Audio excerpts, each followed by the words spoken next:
J'espère que vous avez passé une bonne semaine. Ce matin, on est venu pour louer notre Dieu, pour l'adorer. Amen. Alors, on va commencer. Je vais vous lire dans Ésaïe 9, 5. Car un enfant nous est né, un fils nous est donné. Dieu lui a confié l'autorité. On lui donne ses titres. Il est conseiller merveilleux, Dieu puissant, Père pour toujours et Prince de la paix. Amen. On a tendance à souvent parler de ce verset pour Noël, mais j'avais vraiment envie de parler de la puissance de notre Dieu ce matin. Amen. Alors je vous le relis. On lui donne ses titres. Il est conseiller merveilleux. Il est Dieu puissant, Père pour toujours, Prince de la paix. Alors je vous invite, on va vraiment proclamer que notre Dieu est puissant ce matin.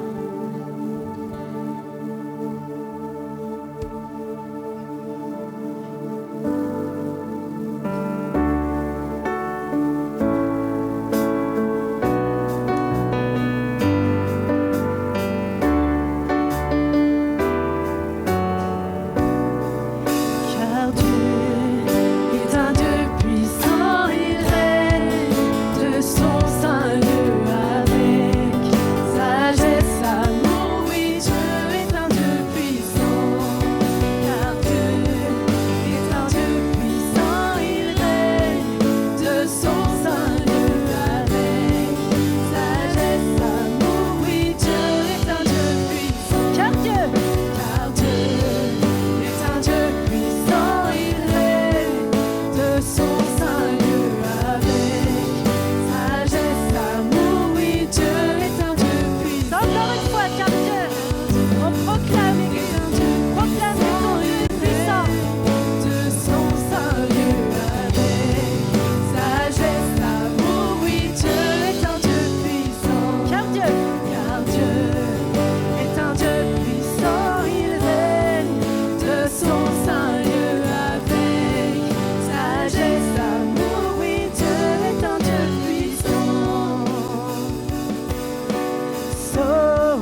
merci Jésus.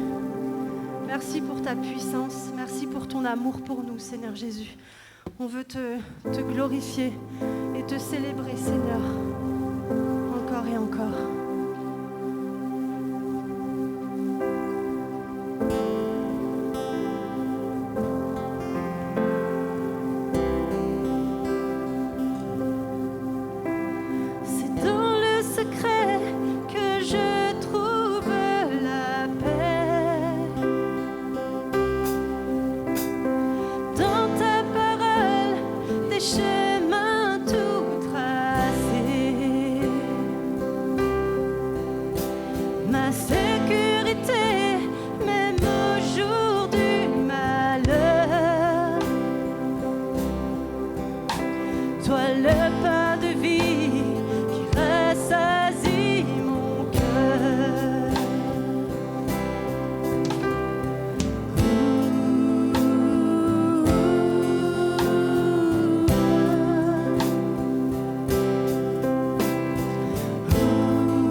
cœur de la tempête.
déclarer ce matin que oui, je veux faire ta volonté, Seigneur. Pas par obligation, Seigneur, mais par amour pour toi, Jésus. Je veux te dire que je t'aime, Seigneur. Et je sais, Seigneur, que tes plans sont les meilleurs pour ma vie, Seigneur. Alors oui, je veux redire, je veux rechanter, je veux reproclamer ce matin, Seigneur, que je veux faire ta volonté, Jésus.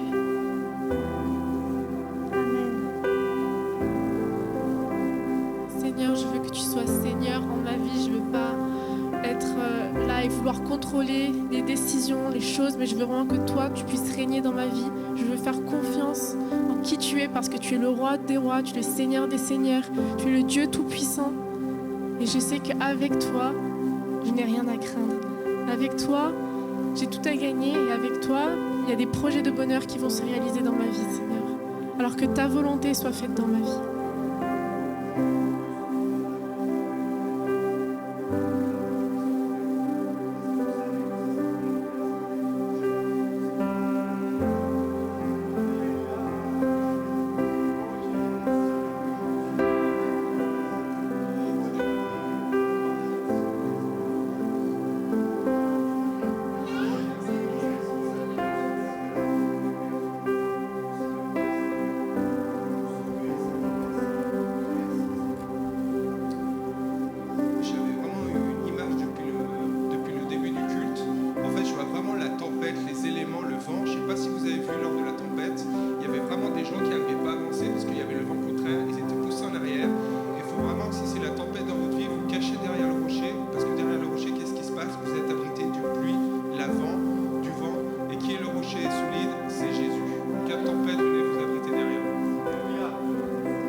Je pense que c'est une parole pour ceux qui, vraiment, si tu te sens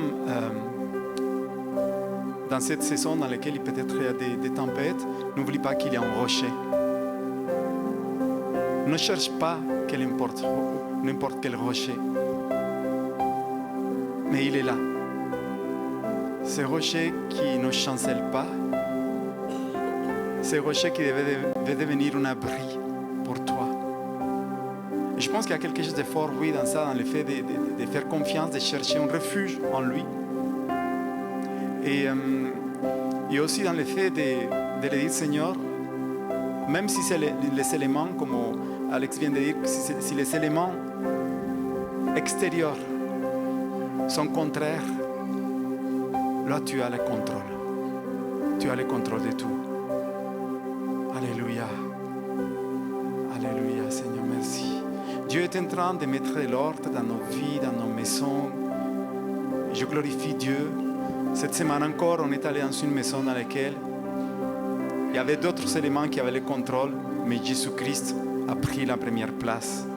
On a vu des vies transformées, une maison remplie d'une atmosphère de paix. Vous savez pourquoi? Parce que quand on est derrière du rocher, il n'y a rien qui peut nous attendre. Ce matin, Dieu veut vraiment te prendre par sa main et te faire comprendre, rentrer dans le cœur, dans son cœur, là où il peut t'abriter, là où tu vas sentir qu'il a le contrôle de tout.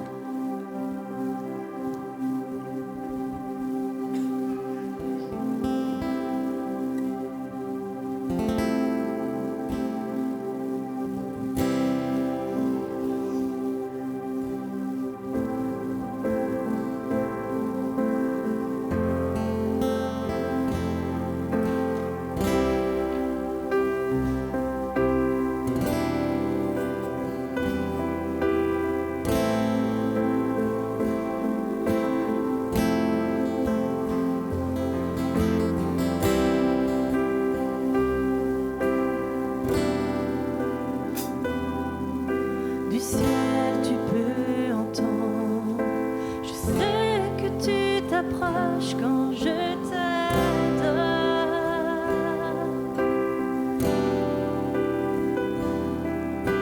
et pris par ton amour, les vents, les vagues viendront, mais je demeure.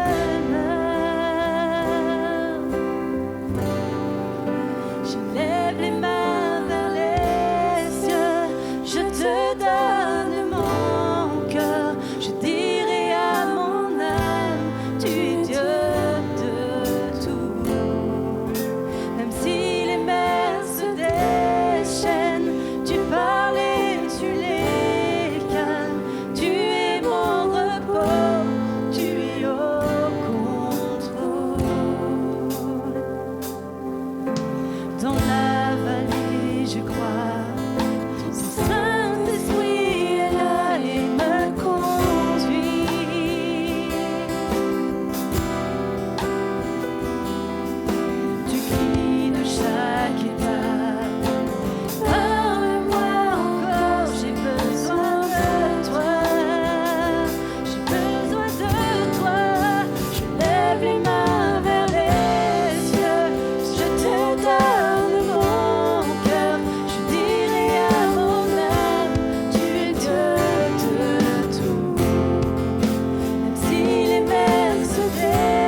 ta puissance, de ton amour pour nous, Seigneur.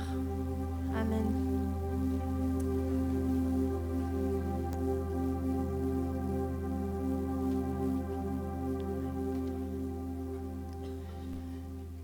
Merci Seigneur pour ces moments. Je vais passer aux annonces, mais juste avant, les enfants vont partir avec Véronique et Tayana qui a bien voulu nous dépanner. Merci Tayana, merci Véronique pour votre service. Voilà. Puisque j'ai le micro, je vous remercie si je ne l'ai pas fait pour vos vœux d'anniversaire. Merci vraiment à tous. Voilà, j'ai passé une super journée, vos mots m'ont fait du bien. Le 31 octobre, c'était pas seulement Halloween, c'était mon anniversaire et ça, c'est important. Et puis en plus, un truc qu'on oublie souvent, c'est que le 31 octobre, c'est une date hyper importante. Il y avait un gars qui s'appelle Martin Luther, vous connaissez ? Un jour, il était en train de gravir les marches à genoux, vous imaginez, pour les indulgences à Rome.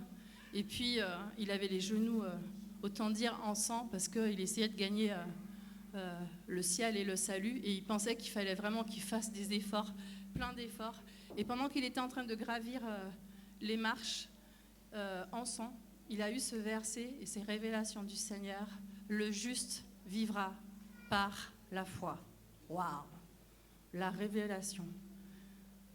Alors que l'Église avait perdu les Écritures et s'était éloigné du texte biblique, et lui, tout d'un coup, il va comprendre qu'il ne sera pas sauvé par ses œuvres, mais qu'il va être sauvé par la foi en Jésus-Christ. Et ça va révolutionner le monde. Et le 31 octobre 1517, il va placarder toutes les villes avec les 95 thèses, et de là va naître le mouvement, le protestantisme, etc., parce que la parole de Dieu revient au centre.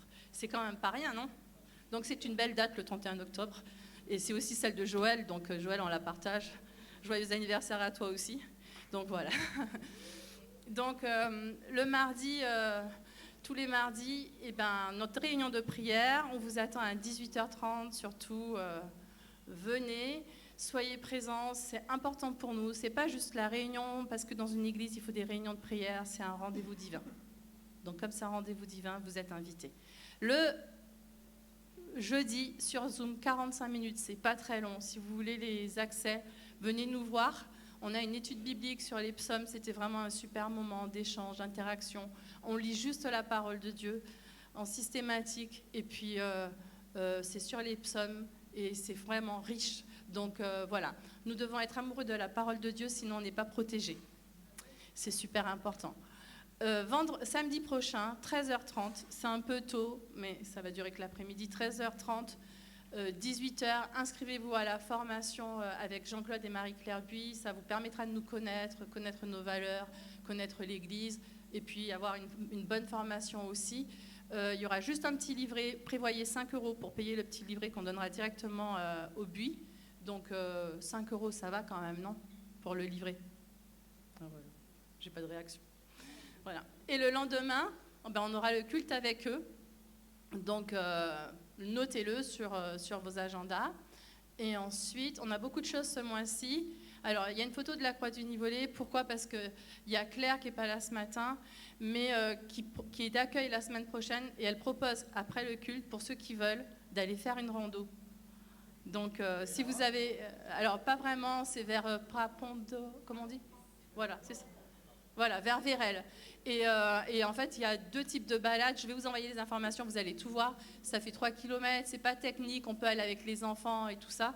Je vous envoie toutes les informations. Si vous voulez, après le culte, vous prenez votre sandwich et puis go avec Claire et bien habillé, des chaussures. Pourquoi pas, ça peut être sympa, non ? Voilà. Donc, et puis, après, le 12 novembre... jusqu'au 23, il y a un temps de jeûne. Quelle bonne nouvelle! Ouais. On va jeûner pour que les murailles tombent, les forteresses tombent. Alors spirituelles, hein, d'accord? Donc il y a des murailles qui doivent tomber et on va jeûner et on fera comme la dernière fois, tous les soirs, à l'heure du repas. Vous prenez un repas par jour, ça va, un repas par jour. Et tous les soirs, À l'heure du repas, à peu près, on aura une demi-heure de Zoom, juste pour checker la journée, discuter ensemble et prier ensemble. Ça vous va? Voilà, donc on vous redira tout ça. Et ensuite, le 23 novembre, il y aura le culte spécial présentation d'enfants. Donc ça va être ici. Il y a beaucoup d'enfants qui sont nés dans l'église, des enfants qui n'ont pas été présentés avant aussi, et des demandes des parents. Donc voilà, on va faire célébrer la vie et prier pour les enfants. Les parents vont s'engager, et puis aussi vis-à-vis de leurs enfants, hein, c'est les parents qui sont responsables des enfants, et nous allons les accompagner dans cette démarche-là, et puis il y aura une agape juste après. Et là, on ouvre l'opération Noël solidaire, donc dès mardi, vous pouvez déjà commencer à amener vos boîtes, comme chaque année, on les mettra là. Objectif sans cadeau, mais on va y arriver. Et dans la boîte, vous avez le détail. Les 5 articles à mettre dans votre boîte de chaussures, enfin dans votre boîte, peu importe votre boîte. Donc, pas la peine de faire des choses qui coûtent très cher, juste le paquet de bonbons, la paire de chaussettes, etc. Donc, pour rappel, pour ceux qui n'ont pas l'information et qui ne connaissent pas, on est en collaboration avec mon collègue de travail qui est du coup catholique et très engagé auprès des personnes isolées de Chambéry. Il a un listing de la ville. D'ailleurs, si vous le croisez dans Chambéry, un jour, pour ceux qui le connaissent, il est toujours accompagné de 5-6 personnes. Des personnes seules, c'est impressionnant son cœur et son amour pour les personnes qui n'ont pas de lien social. Et en fait, le jour de Noël, le 25 décembre, qu'est-ce que vous faites le 25 décembre? Vous êtes tous occupés, hein, en famille. Et bien lui, le jour de Noël, le 25 décembre, depuis des années, il fait un repas de Noël pour ces gens-là. C'est pas beau, ça? Et donc, nous, à Actes, eh ben, on leur offre des cadeaux. Donc, voilà pourquoi il y a l'action Noël solidaire. Donc, on commence à récolter tous les cadeaux. Et le lendemain, le 20 décembre, je pense, il y aura une soirée de Noël et ils viendront récupérer les cadeaux. Ok? On en parlera régulièrement, vous inquiétez pas. Et puis ensuite, pour finir, changement de flyer. Nous donnons non par obligation. Ah, c'est vrai, hein? Parce que Dieu, il aime le cœur, mais par amour. Donc, c'est une bonne chose. Vraiment, pour que le royaume de Dieu s'étende, on a besoin aussi de votre générosité, parce que Dieu, j'essaye de lire, nous a d'abord tout donné. Chaque don devient un acte d'amour qui fait vivre l'Église, que chacun donne comme il a résolu dans son cœur, car Dieu aime celui qui donne avec joie. Donc, merci à tous ceux qui font vivre l'œuvre du Seigneur ici. Soyez bénis si vous n'avez pas de travail, que le Seigneur puisse pourvoir aussi pour vos finances. Vraiment, c'est important d'honorer aussi Dieu dans nos finances. Donc, il n'y a pas de panier qui passe, il n'y a pas de temps spécial, mais les boîtes sont sur le côté, donc libre à vous d'y aller discrètement, entre vous et le Seigneur, quand vous le souhaitez. Elles sont là. Ok? Merci Seigneur pour ce que tu fais. Je vais passer le micro à Laurent Saez. Ton cœur va bien? Son cœur va bien. Merci pour vos prières.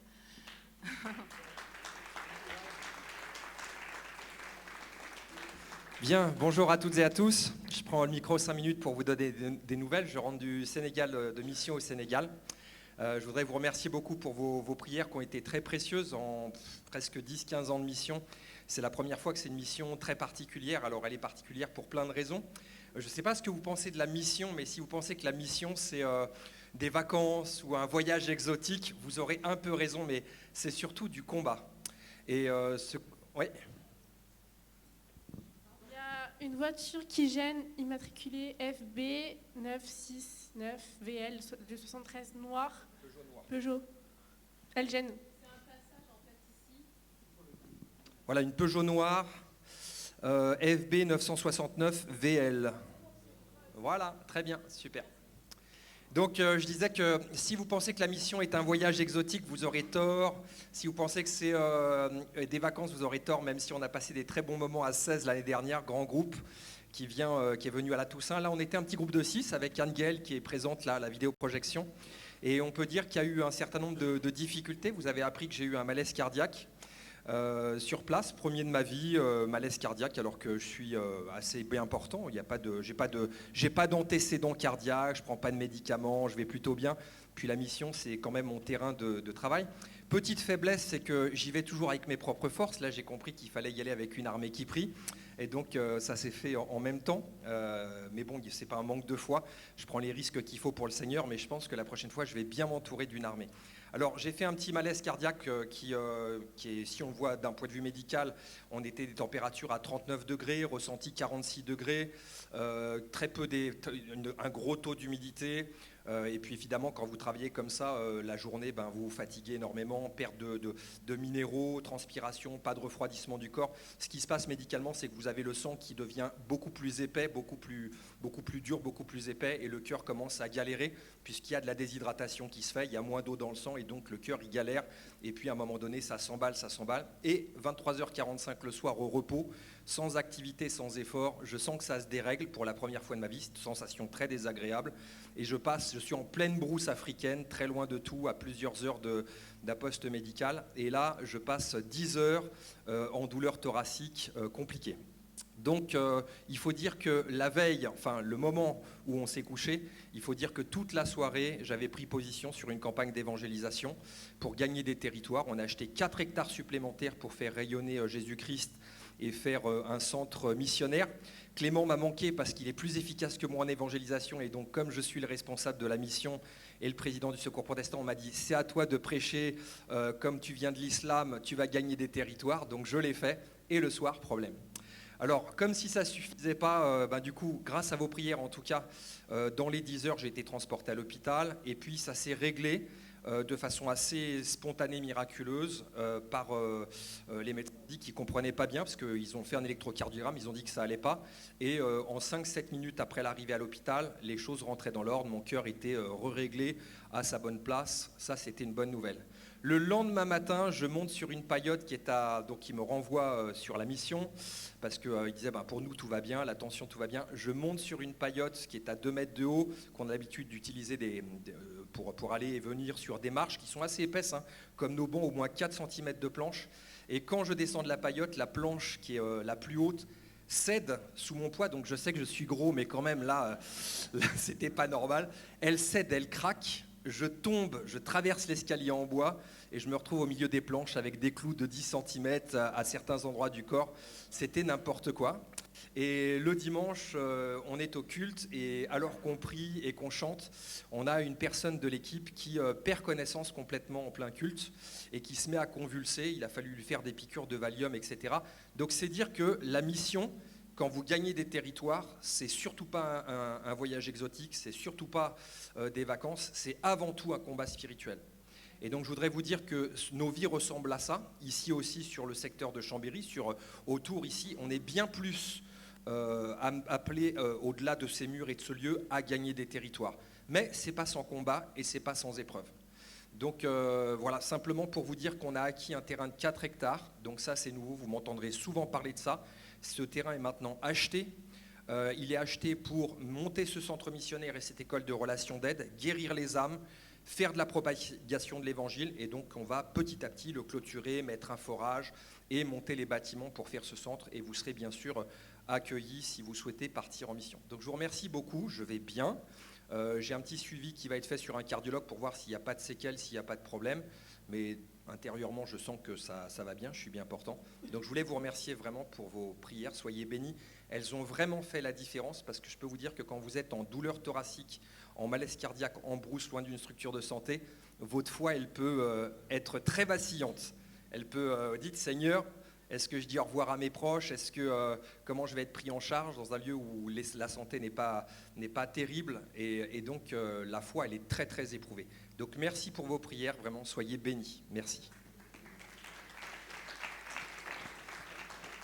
Je vais passer le micro à Octavio pour le message. Juste avant, parce qu'il y a des personnes qui sont nouvelles et qui arrivent, vous expliquez que juste derrière, ici, il y a une maison en fait, et des gens qui habitent. Et du coup, c'est pour ça que le passage doit toujours être libre, parce que comme ça, les gens ils peuvent rentrer et sortir de chez eux. Donc, si vous êtes nouveau et que vous ne connaissez pas la structure du bâtiment, je vous explique tout ça. Et puis peut-être aussi, puisque ça arrive très régulièrement, forcément, les gens ils ne savent pas et ils ne le font pas exprès, mais les autres qui avaient l'habitude, si vous voyez, dites-le nous avant que le voisin sorte, comme ça on est plus efficace si on est tous ensemble à faire attention. D'accord? Ça vous va? Merci à tous. Merci. Merci Nathalie. Merci. Ça va, Anne-Gaëlle, tu as survécu aussi la mission? Oui, ça. Elle est venue aussi en un seul morceau. Mais on sait déjà que tu as déjà fait quelques voyages aussi en Afrique dernièrement. Merci beaucoup. Merci. Oui, je suis vraiment content de pouvoir partager ce matin avec vous. Tout au long de ce temps de louange et adoration, il y a eu cette orientation vers laisser Dieu prendre le contrôle dans nos vies, d'être attaché à lui, de faire de lui notre refuge. Et je pense qu'il ne faut pas douter de ce que Dieu il a dit, de là où Dieu veut nous amener. Regardez juste de là où il vous a déjà sorti. Regardez juste les petits bouts, très longs bouts de chemin que vous avez déjà fait. Et quand on regarde un peu derrière nous ce qu'il a fait dans nos vies, ça nous rassure. Je pense que ça rassure beaucoup. Dis à la personne qui est à côté, rassure-toi, il va continuer avec toi. Et c'est pour ça que j'avais à cœur ce matin de partager un thème qui revient souvent. À tout moment, ok, je sais que certains ici là, ils vont me dire, Octavio, je pense que ce matin, j'aurais dû aller voir une autre chaîne parce que moi, je connais déjà ma destinée. Et certainement, il y a plusieurs qui savent déjà où Dieu vous appelle, quel est votre don, comme par exemple Laurent, il sait clairement que c'est la mission, qui sait côté aussi des psychothérapeutes, dans laquelle Dieu l'a donné ces dons, cette capacité de pouvoir aider aussi, guérir les cœurs. Et en même temps, c'est tout un défi de continuer à marcher dans cette destinée sans se détourner, sans pas trop se détourner, sans lâcher prise. Parce que notre destinée spirituelle, je veux dire, notre but, la raison de vivre, du pourquoi on est sur terre, jusqu'à notre dernier souffle, elle sera là en face de nous. Amen. Je me souviens que j'avais déjà parlé de ça quelques fois, mais quelque chose qui m'a marqué, c'est quand je parlais avec mon père, parce que je l'accompagnais jusqu'à ces derniers instants dans lesquels il est manqué du souffle, il était déjà très fatigué. Vous savez, par rapport à mon témoignage, il a essayé de faire au mieux, parce que c'était un homme qui venait de la campagne, donc il était boulanger. Donc il a essayé de faire au mieux avec nous, la famille, de vraiment, avec le peu de moyens qu'il avait, et avec son histoire aussi, de s'engager et d'en tout cas être un bon papa. Et je me souviens qu'il m'appelait, je me suis assis à côté de lui, au lit dans l'hôpital, il m'a posé la main et il m'a dit certaines choses, et puis après il m'a dit quelque chose, il m'a dit, écoute mon fils, tu le sais, je ne vous laisse rien. Il parlait de manière matérielle. Et je ne sais pas, mais il avait besoin juste de me dire ça, peut-être pour pouvoir partir en paix ou sans un fardeau. Il m'a dit, je vous laisse rien. Et c'est vrai que mes premières années, en tout cas avec Marie c'était ma maman, donc avec Marie, il l'appelait comme ça. Et c'était très difficile, vous avez beaucoup vu de choses qui n'étaient pas bonnes, mais les dernières années, ils ont été bons. Et c'est vrai, les dernières années avec mon papa, il était très très très bon. C'était un homme qui, quand il est revenu à la foi, il est devenu un passionné. Et je pense qu'il a dit, je vais rattraper tout ce que j'ai perdu avec ma famille, spirituellement et dans tous les aspects. Et quand il est parti, même s'il était déjà plus ou moins de 80 années, eh ben, c'était un homme passionné par Dieu qui, en tout cas quand il est arrivé à Madrid, on le cherchait partout, mais il était toujours dans les parcs, dans les jardins, en train de parler de Dieu, en train de prier pour quelqu'un, en train de chercher quelqu'un qui avait un besoin, d'accompagner, de faire quelque chose. Et ça a été pour moi un vrai témoignage de vie, parce qu'il était toujours très constant. Depuis qu'il a laissé la place à Dieu dans sa vie, il était très, très, très, très constant. Je veux dire, après une étape qu'il a vécue d'un accident dans lequel il a failli partir, il s'est rendu compte que que la vie était très courte. Et à partir de ce moment, je pense qu'il a compris quelle était sa priorité. Et donc, du coup, il me prend par la main, il me dit, je t'ai rien laissé, mais je t'ai laissé quand même des valeurs. J'essayais toujours, après ma rencontre avec Dieu, d'être un modèle pour vous. Et là, je l'ai pris, je lui ai dit, oui, papa, tu vas partir, mais tu m'as laissé plus qu'un héritage matériel. Tu m'as laissé des choses qui ont jamais quitté ma vie, et qui m'ont marqué pour toujours. Et ça n'a pas de valeur. Et là, il a laissé couler une larme. Et moi aussi, et ce que je voulais vous dire, c'est que j'ai ressenti un homme qui était fier de pouvoir dire, je vais partir, mais je pars avec du sens dans ma vie. Et je pense que c'est ça aussi le but de connaître sa destinée. Une vie sans but, sans destinée, c'est une vie trop triste. Et c'est pour ça que Dieu, quand on vient avec lui, il va nous donner du sens dans les choses. Ce qui était mort, il reprend la vie. Il va nous donner de nouvelles perspectives. Et regardez comment il va se prendre, il va parler à Esaïe, que je vais prendre ce verset que je vais vous partager, 46, 10. Il va dire, je relève dès le début ce qui doit arriver, et longtemps à l'avance ce qui n'est pas encore mis en œuvre. Je dis, mon projet se réalisera et je mettrai en œuvre tout ce que je désire. Waouh, quel verset tellement puissant et beau. Il faut que tu le prennes, ce verset pour toi. Dieu est en train de le dire ça à Esaïe, alors qu'Esaïe était dans une situation très critique. Quand vous voyez la vie d'Esaïe, Esaïe c'est un prophète, on l'appelait le prophète pleurnichon. C'est vrai. Parce qu'il pleurait pour la désolation d'Israël, il ne voyait pas que les choses s'accomplissaient, il voyait toutes les choses toujours à moitié faites. Et Dieu lui dit, non, écoute, Esaïe, tranquille, calme. Je le contrôle. C'est ce qu'on a chanté ce matin. Et si tu n'arrives même pas à voir les choses d'un seul coup, ne t'inquiète pas. Petit à petit, je vais révéler ma vision, je vais révéler l'objectif que j'ai pour mon peuple, et les choses vont s'accomplir. Le problème, c'est que, oui, Dieu, parce qu'il est souverain, vous savez, j'aime beaucoup cette image, il a la vision de tout.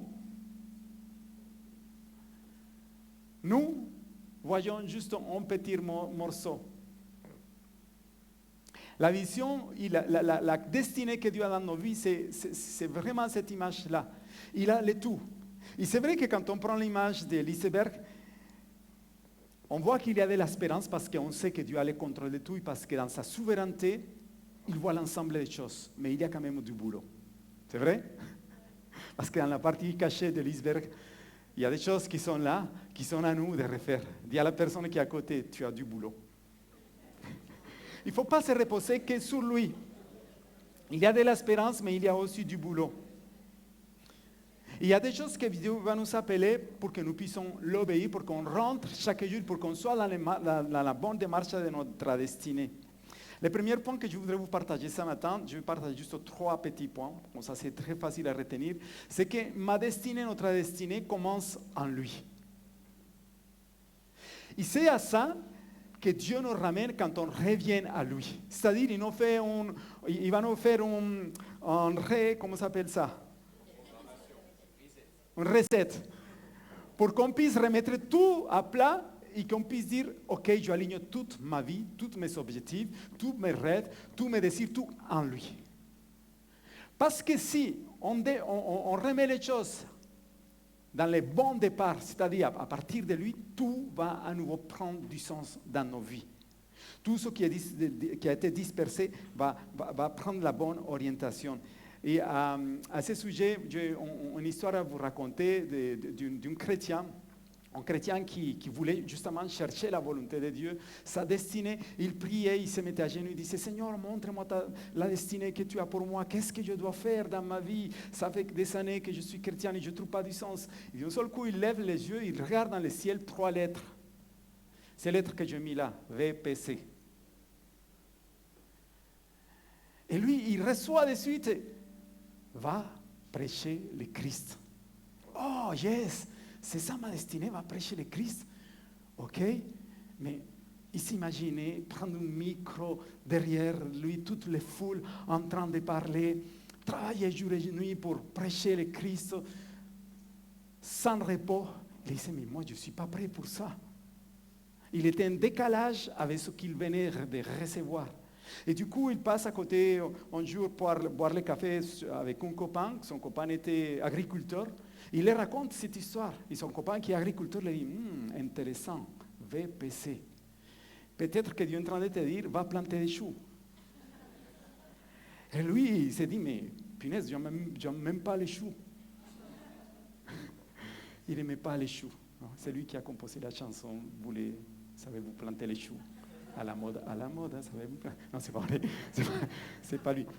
Mais lui, il s'est dit, j'aime pas les choux, qu'est-ce que mais moi, je ne suis pas agriculteur.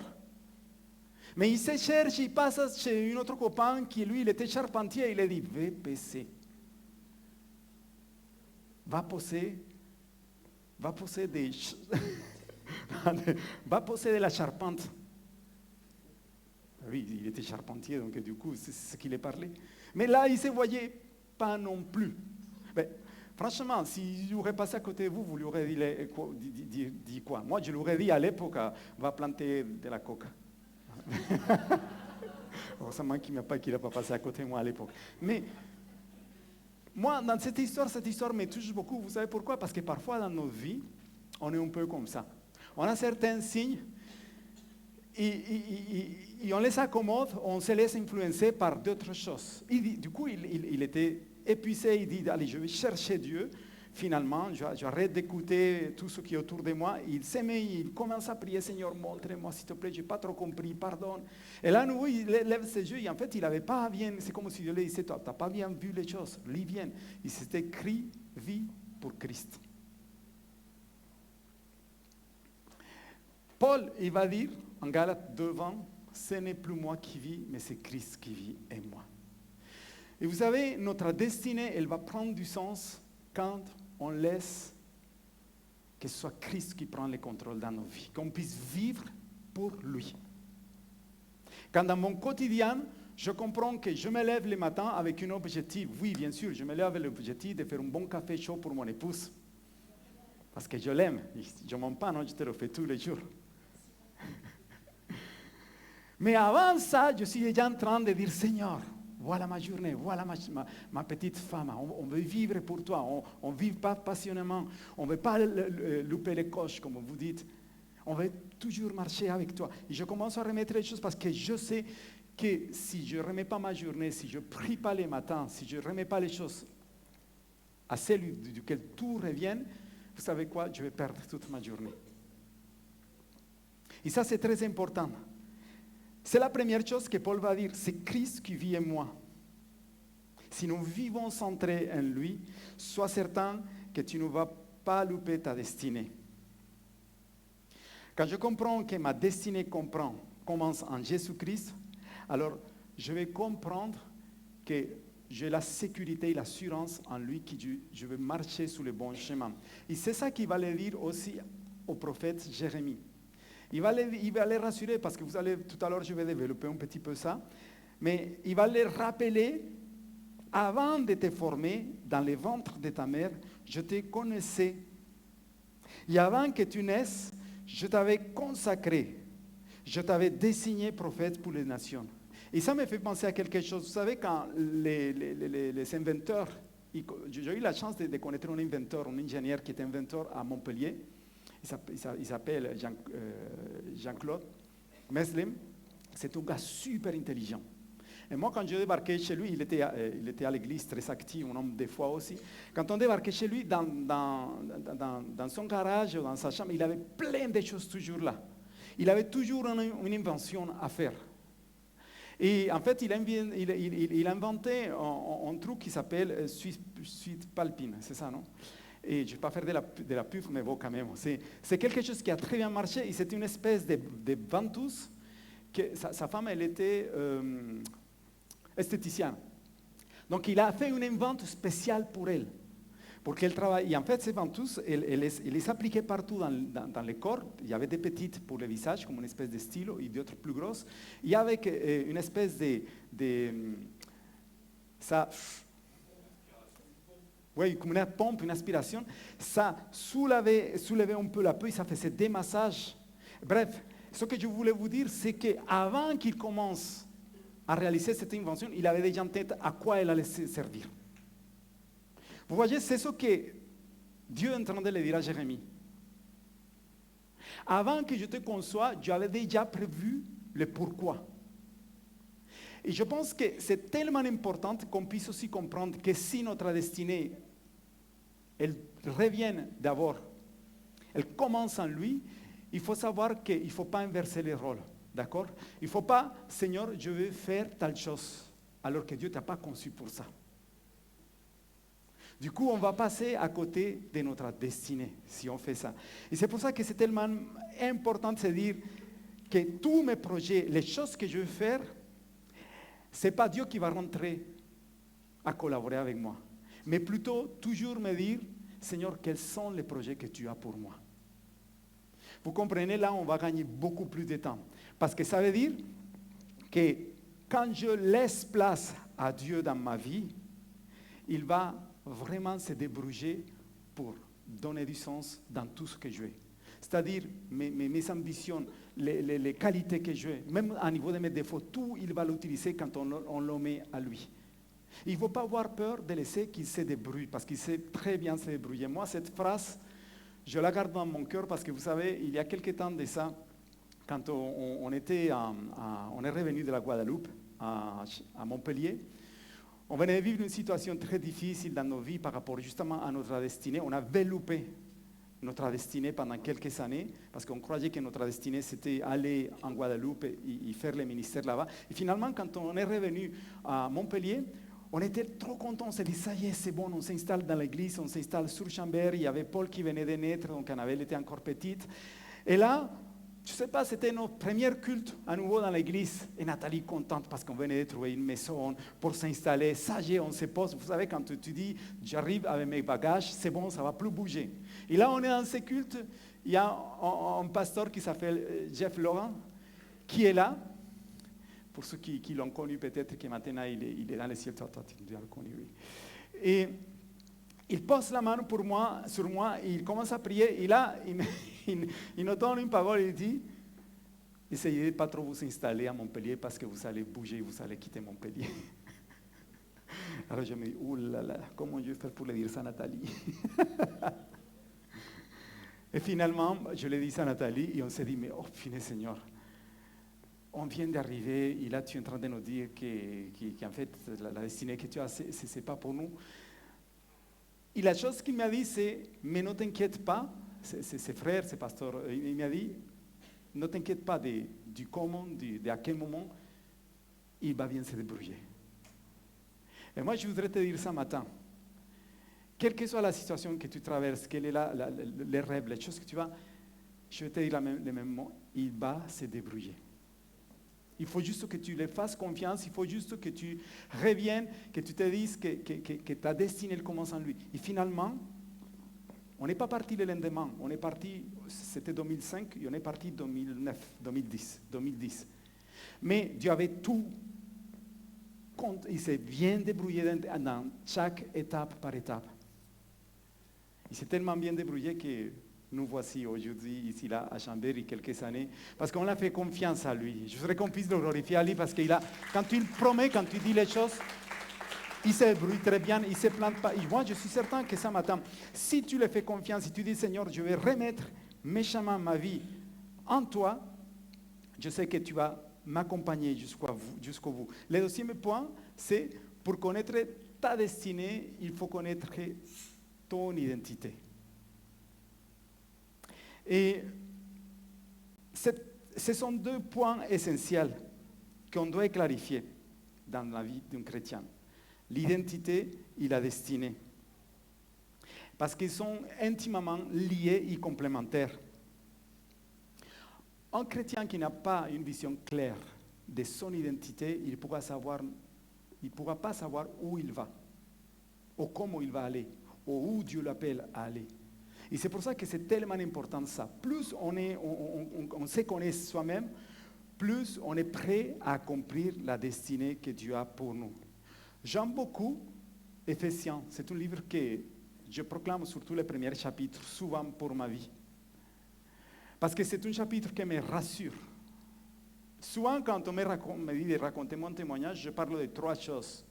La première, c'est que j'imaginais pas et je ne croyais pas que je pouvais être béni. Pour moi, il n'était pas question que je puisse trouver ou retrouver un bonheur ou la bénédiction dans ma vie. C'était des mots qui n'existaient pas pour moi. Deuxième chose, je ne croyais pas non plus que quelqu'un pouvait fixer son regard vers moi et s'intéresser à moi et quelque part me dire, je t'ai élu. Et troisième chose, je ne croyais pas non plus à ma destinée.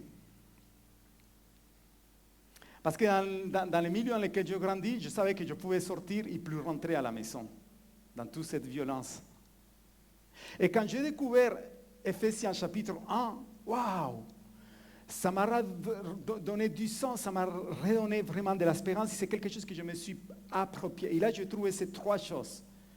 Ephésiens 1, verset 3, béni soit le Père de notre Seigneur Jésus-Christ, qui nous a bénis de toutes sortes de bénédictions spirituelles dans les lieux célestes en Jésus-Christ. Et là, je me suis dit, waouh, il m'a béni. Il nous a béni. Dis à la personne qui est à côté, il t'a béni. Verset 4. En lui, Dieu nous a élus avant la fondation du monde, avant que nous soyons saints et irrépréhensibles devant Jésus-Christ. Et là, je me suis dit, ok, il m'a élu aussi. C'est Dieu qui est tellement grand, il a fixé un jour, vous, Octavio, bon, je t'ai élu. Mais personne ne pouvait donner rien sur moi, personne ne pourrait pas miser sur ma vie à part lui. Je suis élu. Est-ce que tu peux comprendre ce matin que tu es élu? Que Dieu t'a élu, que ça t'a plu à lui de venir et de miser sur ta vie? Je ne sais pas, il y a certains qui n'ont pas cette conviction encore. Dis à la personne qui est à côté, Dieu a misé sur ta vie. Est-ce que tu peux le crier à la personne? Prends-le l'oreille comme ça, dis-le, Dieu t'a élu.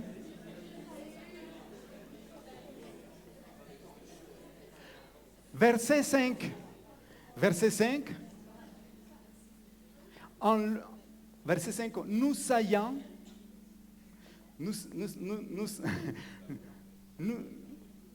ayant prédestinés dans son amour à être ses enfants d'adoption par Jésus-Christ,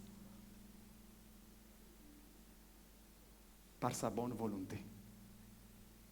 Et là, je me dis, waouh, il m'a donné une destinée, il m'a prédestiné. Je peux vous continuer à vous réciter parce que je connais bien tous les chapitres 1 d'Éphésiens, parce que je l'ai pris pour moi.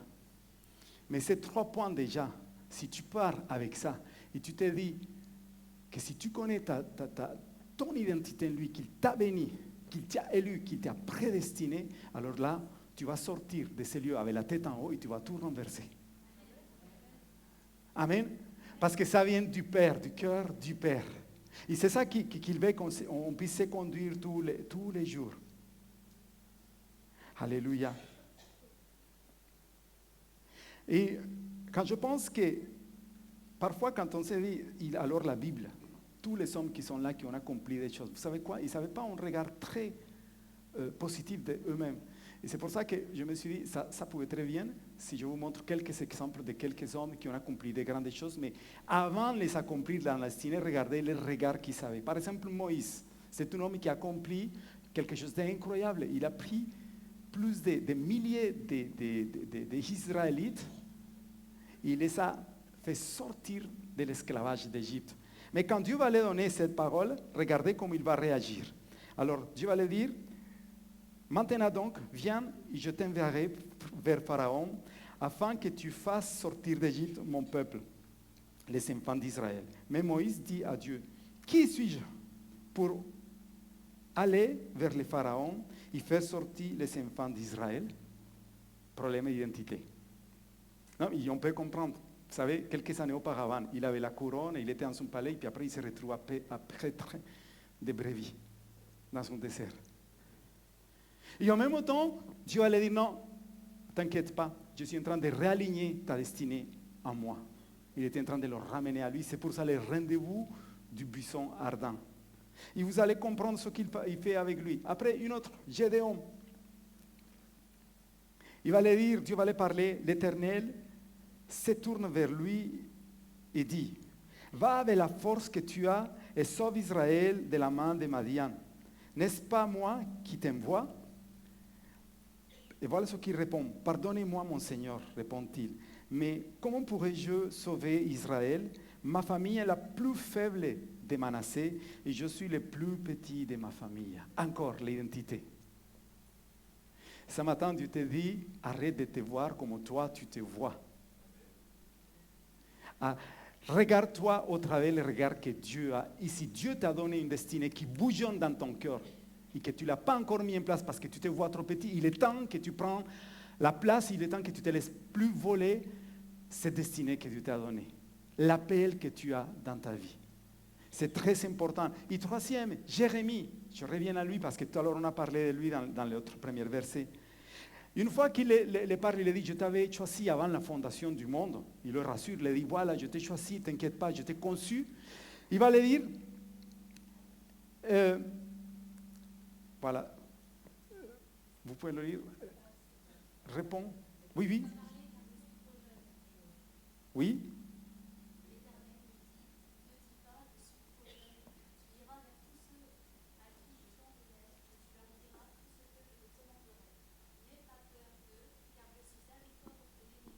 Amen. Est-ce que vous pouvez tourner vers les jeunes et leur dire, ne dites pas que vous êtes très jeune.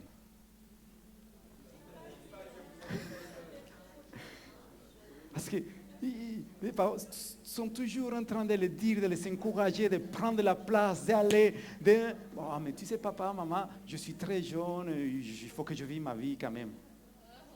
Oh, ça je ne l'entends pas chez moi. Non, mais c'est quelque chose que c'est tellement important aujourd'hui que la jeunesse puisse prendre place.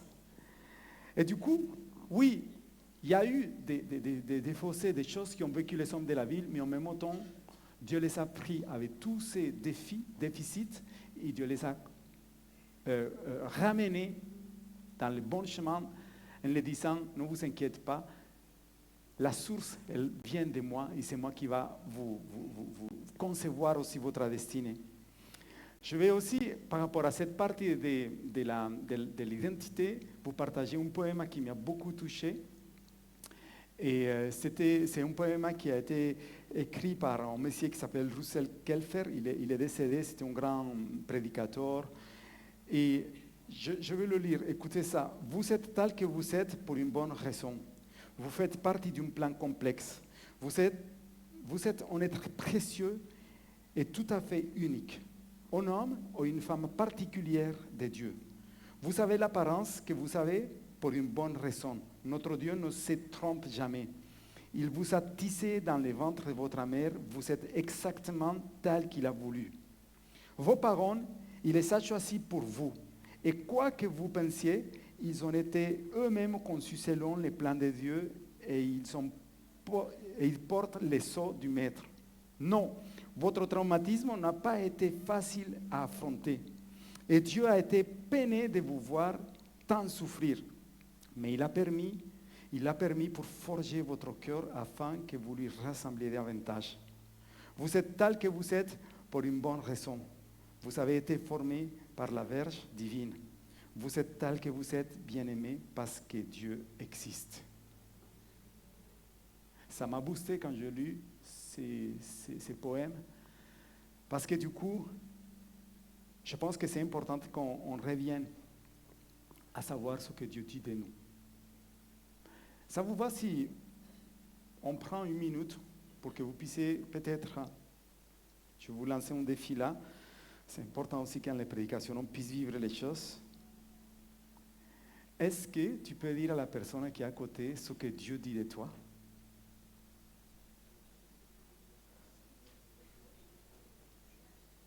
Ce que tu penses que Dieu dit de toi.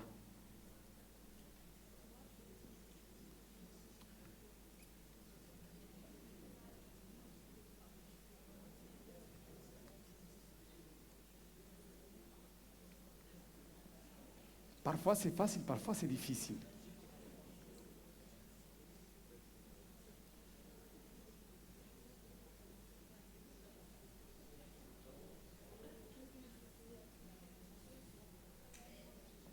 Je voudrais t'encourager,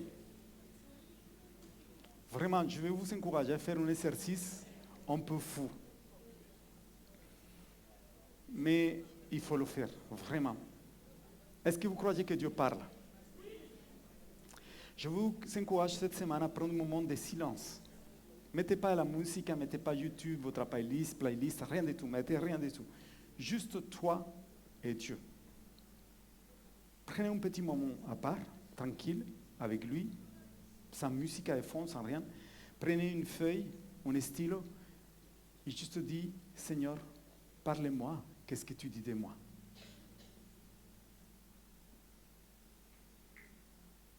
Et sûrement, vous allez être surpris parce que vous allez être conduit à écrire des choses que vous n'avez jamais vues de votre vie. Faites cet exercice.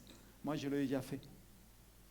Quand je sens qu'il y a des moments dans lesquels je n'entends pas que Dieu est là, ou des situations, parfois je me mets à côté tout seul et je dis, Seigneur, parle-moi, qu'est-ce que tu dis de moi dans cette situation? Et là, je commence, il y a des versets qui viennent parfois, tu peux parler comme ça. Il y a la phrase d'un chant, il y a peut-être sa voix, il y a quelque chose, et je commence à écrire. Et là, je me rends compte que Dieu a un regard, a des choses à me dire, qu'il m'aime, qu'il veut juste c'est ça, que je puisse aussi prendre des moments dans lesquels je l'écoute. Et nous, les évangéliques protestantes, on a beaucoup parlé dans nos cultes, dans nos prières, dans nos temps spirituels. Quand on ne chante pas, on est en train de faire une prière. Quand on ne prie pas, on est en train de bouger.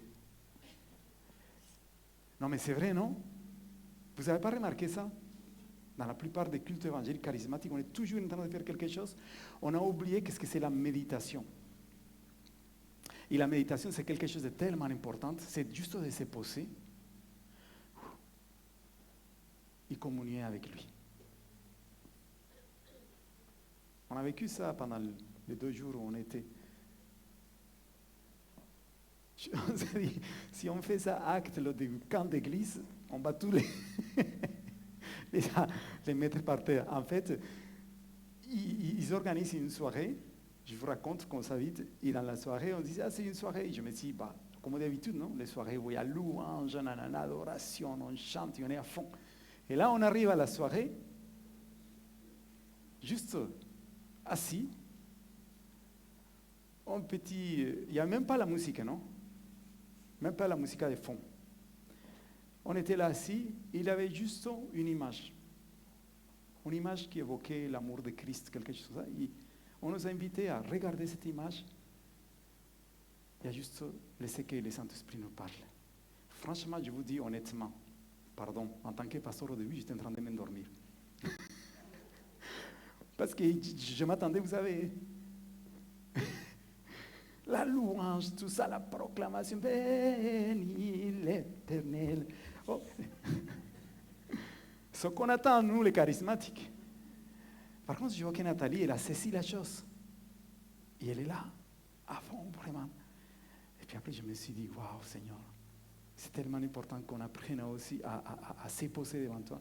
Et ça m'a beaucoup, beaucoup parlé. C'était quelque chose de très fort. Ça m'a vidé des choses, de tout ce qui me stresse. Et quand on est sorti de là, waouh, quand on est parti à notre lit, c'était comme si on allait dormir comme des bébés. Et on s'est dit, il nous manque ça aussi en tant que chrétien évangélique, de faire ça. Hein? Ok, je vous encourage à ça, et c'est comme ça qu'on capte la voix de Dieu.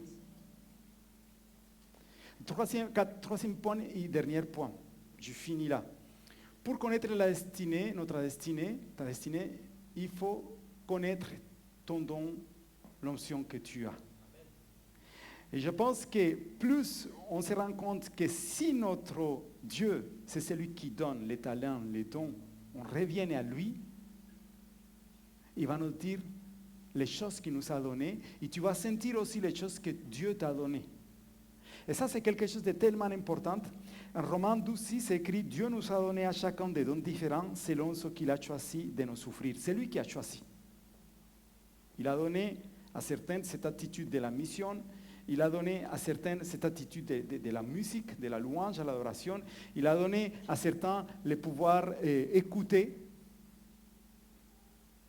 à d'autres d'aller faire des visites. Mais ça, c'est quelque chose qui va vraiment nous rapprocher de notre destinée, de ce que Dieu veut qu'on fasse. Et je pense que c'est tellement important qu'à certains moments, aussi, on puisse se poser et on puisse se dire, OK Seigneur, il y a beaucoup de choses que j'aime, mais je vais faire le tri. Là, on est ensemble en train de chercher quelle est notre destinée pour ceux qui sont en train de la chercher encore. Et on doit faire le tri de certaines choses. Vous savez, moi j'aime beaucoup jouer la guitare. Je vous donne un exemple. Mais j'ai compris que ma destinée, ce n'est pas jouer la guitare. Il y a d'autres qui sont mieux que largement. Sinon, je serais au conservatoire en tant que prof. Donc, je vais jouer la guitare. Oui, je vais faire au maximum pour mieux le faire parce qu'on le fait dans l'église. C'est vrai, on va essayer de faire l'excellence. Mais je sais que ce n'est pas ma destinée. Je sais que ce n'est pas mon appel de ma vie, ça. Alors qu'il y a d'autres gars, comme je ne sais pas qui... Jérémy Poulet, qui est un super guitariste, le guitariste de Dan Lutin, et qui sait que ça, c'est son don que Dieu l'a donné, bien qu'il a d'autres dons. Donc, ne perds pas ton temps dans des choses que tu sais que tu ne seras pas vraiment appelé comme pour vivre cette destinée. Et ça, je pense que c'est quelque chose qu'on doit apprendre à faire du tri. Il ne faut pas avoir peur de faire du tri dans les choses. Ça, c'est quelque chose que tu es toi-même te dire, OK, je vais faire la liste des choses qui me passionnent, mais ce n'est pas parce qu'une chose te passionne que c'est ta destinée qui est là. Ça, c'est une erreur qu'on commet souvent. On entend dire, suis ton cœur, suis ton cœur. Et en fait, ce n'est pas tout ce qui nous passionne qui va nous amener jusqu'au bout. C'est plutôt de comprendre ce que Dieu t'appelle à faire. Et deuxième chose, une autre chose qui va vraiment t'aider à comprendre quelle est ta destinée, c'est que ce que tu fais va être certifié, affirmé, confirmé par les autres. Et ça va produire du fruit. Tu vas avoir un fruit clair. Et tu vas voir que quand tu le fais, les autres disent, waouh, quand tu fais ça, vraiment, c'est quelque chose de différent. Tu le fais avec une onction, avec un talent spécial. Vous savez, il n'est pas là ce matin, mais quand je vois Patrice faire l'aquarelle, c'est irrédoutable qu'il a un don, un talent. Et Dieu l'a donné cette qualité comme quelque chose qui fait partie de sa destinée qu'il avait prévue. Maintenant, la question c'est, est-ce que ce que je fais manifeste Dieu? Est-ce que ce que je fais produit du fruit? Parce que le piège, c'est ça, c'est que si Dieu t'a donné un talent, un don spécial dans lequel ta destinée, c'est ça, mais elle ne produit pas le fruit, ou elle n'est pas dans les plans de Dieu pour impacter, pour accomplir sa volonté, il y a quelque chose qui ne va pas. Ça veut dire que ta destinée, tu es en train de la louper par rapport au royaume de Dieu, par rapport à ce que Dieu prévoit avec elle. Est-ce que vous comprenez ce que je veux dire? Oui? Nathalie, tu me regardes comme ça, non, patron? Je me fie parce qu'elle est mon thermomètre, Nathalie. Comme ça. Donc, je vais essayer de l'expliquer. Je vais reprendre l'exemple de Patrice. Patrice, il fait de l'aquarelle. Même à niveau professionnel, il a gagné des prix, il a été reconnu à niveau international et tout ça. Alors, on peut certifier qu'il a un don, ok? Qu'il rentre bien dans sa destinée, c'était aussi d'être aquarelliste, bien qu'il doit avoir d'autres choses, mais ça, c'est un point fort. Moi, ma question, ça, c'est de dire, hey Patrice, quand tu fais les ateliers d'aquarellistes avec les gens qui sont là, est-ce que l'ambiance que tu crées, c'est une ambiance dans laquelle tu transmets les valeurs du royaume de Dieu? Est-ce que les personnes que tu côtoies, tu les boostes parce que Dieu t'a donné rendez-vous avec eux pour les amener à vivre quelque chose avec lui? Alors là, son don, son talent, il rentre dans la destinée que Dieu a. Maintenant, ma chérie, c'est bon, je me suis mis. Ok, merci. Alors ce matin, ce que Dieu t'a donné, il faut que tu le fasses passer par ça. Sinon, on serait juste en train de faire juste un petit loisir. quelque chose qui n'est pas au-delà. Vraiment, pour donner une image, il finira avec ça, je demande à l'équipe de louange qui puisse déjà passer devant, c'est que Dieu t'a donné quelque chose. Qu'elle soit petite ou grande, si tu la remets à lui et si toi, tu fais tout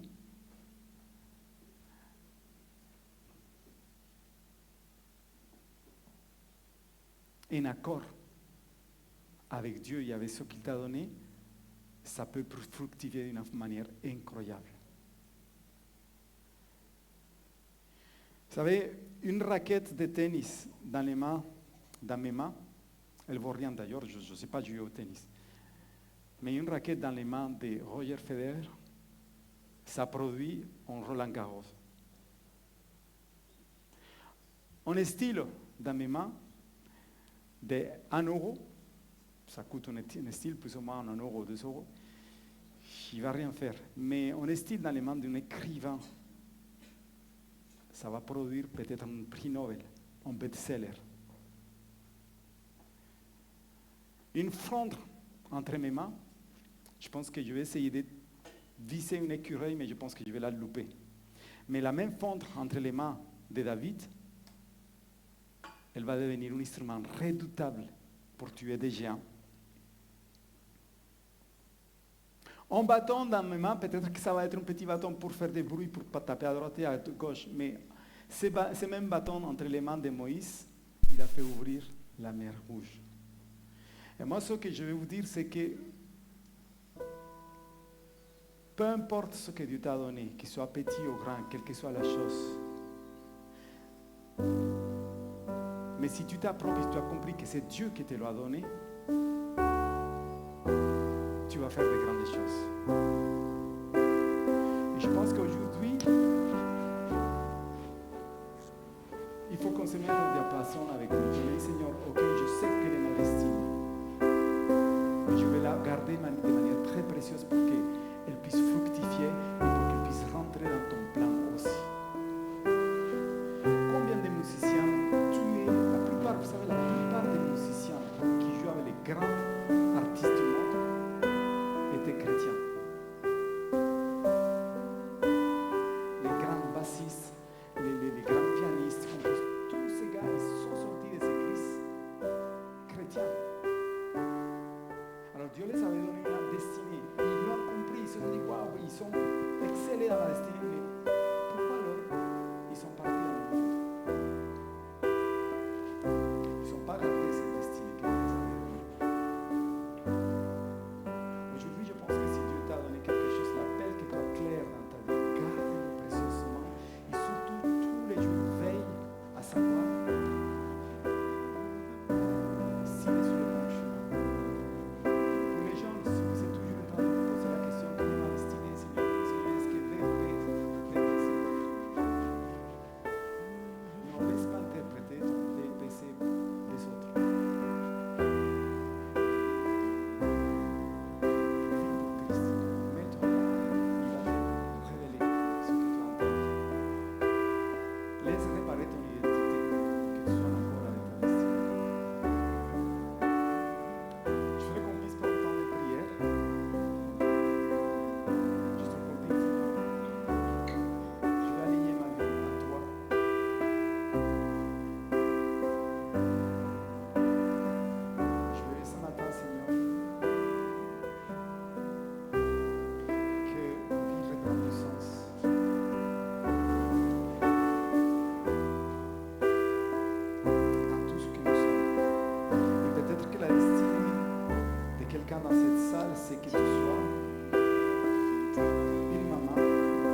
l'alliance éternelle. Encore et encore, tu nous as prouvé que ta parole est vraie, ô Dieu d'Abraham, tu es le Dieu fidèle à l'alliance éternelle.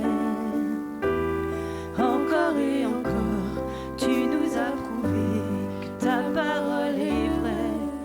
Quand vient l'ouragan et souffle les vents, je ne tremble pas. Maintenant je sais ce que tu promets, oui tu le feras. Tu es fidèle et bon pour moi. Tu es fidèle et bon pour moi. Oui, dans l'allégresse et dans la détresse, je louerai ton nom. Tu es fidèle et bon pour moi. Dieu d'éternité, le monde peut passer, la parole est certaine. L'histoire en est témoin, tu tiens tout dans ta main, tu es fidèle et vrai. Quand vient l'ouragan et souffle les vents, je ne tremble pas. Maintenant je sais ce que tu promets, oui tu le feras. Quand vient l'ouragan et souffle les vents, je ne tremble pas. Maintenant je sais ce que tu promets, oui tu le feras. Tu es fidèle et bon pour moi. Tu es fidèle et bon pour moi.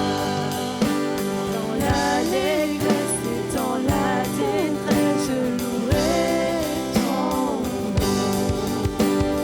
Tu es fidèle et bon pour moi.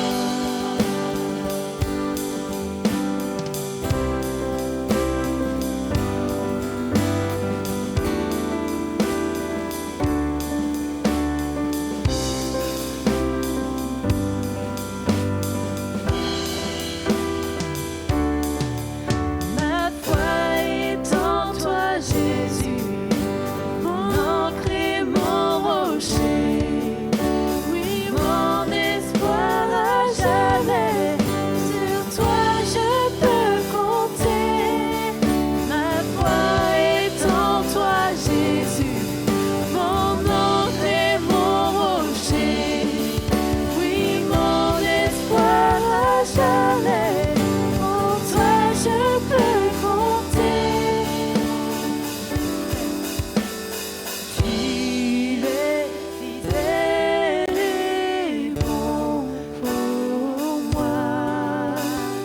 Tu es fidèle et bon pour moi. Dans l'allégresse et dans la détresse, je